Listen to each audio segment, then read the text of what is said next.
எல்லாருக்கும் வணக்கம். இந்த வீடியோவில் நம்ம மினி தயிர் வடை ரெசிபி தான் பார்க்க போகிறோம். ஃபஸ்ட்டு நம்ம வடை ரெடி பண்ணிக்கலாம். 200 கிராம் உளுந்து பருப்பை 2 மணி நேரம் ஊற வச்சுட்டு தேவையான அளவு உப்பு சேர்த்திட்டு அரைச்சிக்கணும். இது கூட ஒரு பெரிய வெங்காயம், கொஞ்சமாக கறிவேப்பிலை, கொத்தமல்லி தழை, 2 பச்சை மிளகாய், பொடியாக நறுக்கின இஞ்சி 1 ஸ்பூன் சேர்த்திட்டு நல்லா கலந்துக்கணும்.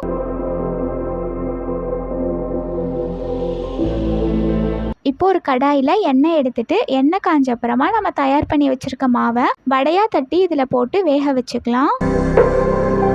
நம்ம சின்ன சின்ன வடையாகவே ரெடி பண்ணிக்கலாம், ஏன்னா நம்ம மினி தயிர் வடை தான் பண்ண போகிறோம்.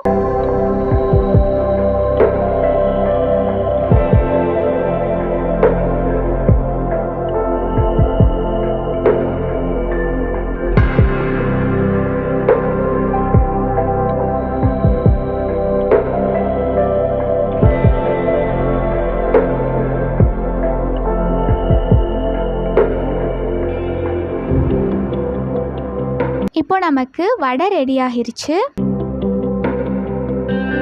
இது கூட 1 கப் தயிரில் நம்ம லைட்டாக உப்பு சேர்த்திக்கலாம். 1/2 ஸ்பூன் அளவுக்கு பொடியாக நறுக்கின இஞ்சி, கொஞ்சமாக கொத்தமல்லி தழை, 2 ஸ்பூன் துருவின கேரட்,